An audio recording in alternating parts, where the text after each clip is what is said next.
Isa, ito si Robin sa sumisira po sa araw ko. Sa totoo lang, kapag nakikita ko, kasi nanonood tayo ng impeachment, di ba? Tapos, tuwing magsasalita itong nunukan ng katangahan na ito si Robin Padilla, lagi niya pa naman pinagmamalaki na Muslim siya, Mindanao, BARM, Leche. Kala mo naman ikaw lang nakakaalam ng BARM. Kala mo naman ikaw lang ang nakakaalam sa paghihirap sa mga terorismo. Akala mo ikaw lang ang may alam. Gunggong. Tatanungin mo yung tao, auditor yan. Tatanungin mo yung mga walang kinalaman sa trabaho niya na hindi naman related sa work niya. Nag-o-audit yan. Auditor yan. Leche ka. Dokumento. Ang hawak niyan, mga dokumento. Ang ino-audit niyan, mga dokumento. Hindi niya kailangan pumunta ng Mindanao, umikot ng Mindanao, umakit ng bundok, umikot ng bundok, ano ang sitwasyon doon. Hindi niya trabaho yan. Auditor yan. Nag-o-audit yan. Leche ka. Mga dokumento ang ino-audit niyan. Ano kinalaman ng mga tanong mo? Nakakairita. Alam niyo nakakairita kasi maiirita ka. Lalo na kapag nakakaintindi ka about audit, kapag nakakaintindi ka about sa accounts, nakakaintindi ka ng mga numbers, nakakaintindi ka kung ano ang trabaho ng auditor. Napakasimple mag-search sa Google, ano ba ang trabaho ng auditor? Bakit napunta siya dun sa terorismo? Ba't napunta siya dun kung nakaikot ka na ba sa bundok? Nakaikot ka na ba ng Mindanao? Alam mo ba na ganito ang kalala ang terorismo? Hanap ng tinapa naman, oo. Alam mo kung bakit po ako nanggigigil? More than 300,000 ang pinapasahod natin sa tao na ito. Lalo na kung alam mong mas matalino ka kaysa sa kanya. Tapos siya yung sumasahod ng ganong kalaking halaga para magkalat sa Senado. Napakalaking perwisyo ng tao nito ni Boy Mukbang na ito sa Senado. Sa totoo lang po, napakalaking perwisyo, kahihiyan. Tapos lagi niya pa pinagmalaki. Alam niyo po, BARM? Alam mo pa ba yung BARM? Nakaikot ka na ba sa Mindanao? Nakaakyat ka na ba ng bundok? Ano naman pakialam niya? Ano naman kung hindi siya nakaakyat ng bundok? Ano naman kung hindi siya nakaikot ng bundok, hindi siya nakaikot ng Mindanao? Magigets nyo? Magigets ako ng mga accountant, ng mga auditor. Kasi ang hawak ng auditor, dokumento. I-verify yan kung ano yung mga dokumentong ipinasa sa kanila, kung peke ba yan or hindi, kung totoo. Pagbabanggain po yung mga dokumento. Kung magkano yung pera, kung magkano yung liquidation, yung mga resibo, mga invoices, etc. etc. Kasi nagpapasa ako ng dokumento sa auditor namin. Nagpapasa po ako ng mga dokumento. Kasi meron tayong annual report, di ba? Meron tayong annual report dito sa ibang bansa. So, kailangan natin magpasa. Lalo na napakahigpit. Napakahigpit po. Kailangan, lalo na sa loob ng mall. Mahigpit.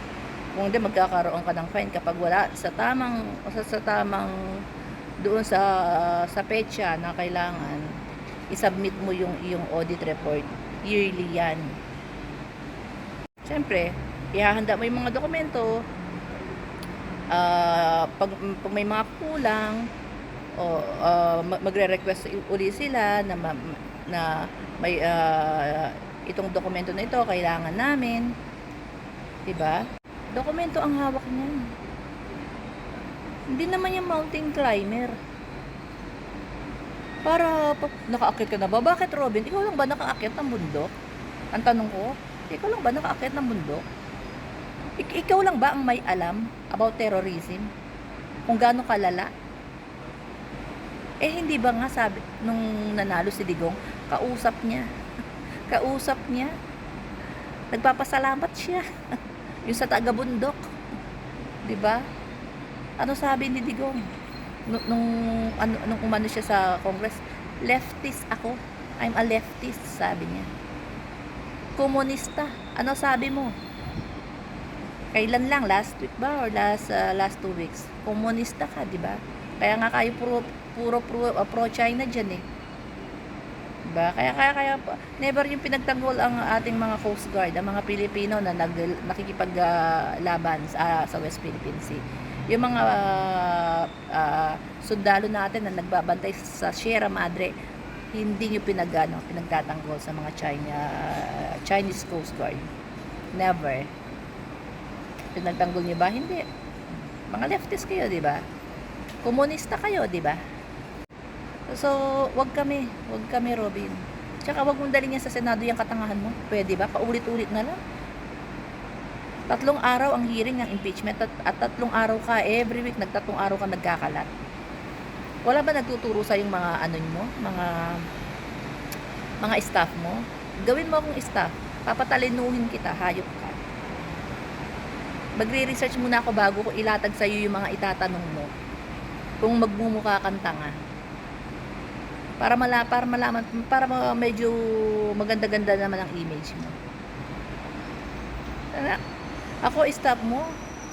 Makikita ko yung mga itatanong mo, ay hindi kita papayagan. Baka idukdok kita. Hayop ka. Makakapanggigil ka sa katangahan mo. Anong gigigil kasi ako? Alam niyo po bakit? Alam mo yung hindi mo matanggap na mas matalino ka dun sa senador na nagkakalat sa Senado. Hindi mo matanggap na alam mo mas matalino ka. Doon sa Senadong pinapasahod ng more than 300,000 monthly. Pero pa yung mga allowances niyan. Meron pa yung pork barrel, di ba? Yun ang hindi mo matanggap eh. Tapos kada linggo na lang nagkakalat yung magtatanong. At feeling niya pa talaga matalino siya noon. Ay, po. Pero pasalamat tayo, nalilimas na po yung mga politiko na may mga pandarambong na kaso. Hindi man sila nahabol nung nakaraang administrasyon kasi hinayaan lang sila magnakaw, mandarambong ng mandarambong. Hindi man sila napanagot nung nakaraang administrasyon. Ngayon napapanagot po. Hindi man lahat. Of course, hindi lahat, di ba? At least meron. Nung nakaraang administrasyon, as in wala. As in wala pong napakulong nung nakaraang administrasyon. Bagkus pinalaya pa niya, di ba? Pati 4 na drug lords pinalaya. Diretso pinalabas po ng Pilipinas. Kaya wala tayong nabalitaan. Ang alam na lang natin, pinalaya niya. Ganon. Matindi yan si yung matanda na yan. Tapos, ito yung aso nila. Ito yung aso niya na iniwan niya, nakahul ng kahul sa Senado. Number 1 daw na senator. Nag-number 1 na senator. Doon ka magtaka. Paano nag-number 1? Ibig bang sabihin, lahat ng Pilipino sa Pilipinas ay tanga para iboto ito? Ako nga, hindi ko binoto yan eh. Diba? So, paano nag-number 1 niya? Lahat ng matatalinong tao, lahat ng mga business person, iboboto itong gunggong na ito para sabihin ni Comelec Garcia na nag-number 1 niya. Nagkagaguhan talaga. Tindi. Maraming tangang voters na binoto ito. Pero yung mag-number 1 siya, yun ang kaduda-duda.